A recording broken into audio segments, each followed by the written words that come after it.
सुरुवातीलाच आजच्या दिवसभरातील सगळ्यात मोठी बातमी राज ठाकरे यांच्या सभेसंदर्भात। राज ठाकरे यांची मीरा भाईंदर या ठिकाणी सभा पार पडली। यावेळेस हिंदी ही देशात कोणाचीही मातृभाषा नाही, हिंदीसाठी महाराष्ट्राचे मुख्यमंत्री इतके आग्रही का, असा परखड सवाल राज ठाकरे यांनी उपस्थित केलाय।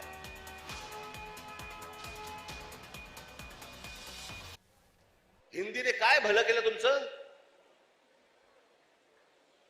कोणती भाषा घेऊन बसलोय आपण? आणि त्या भाषेसाठी म्हणून महाराष्ट्राचा मुख्यमंत्री पेटलाय? मला कारणच नाही कळलं।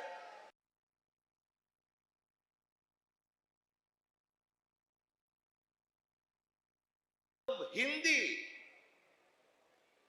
ही या देशात कोणाचीही मातृभाषा नाही। हे पहिल्यांदा सर्वांनी लक्षात घ्या।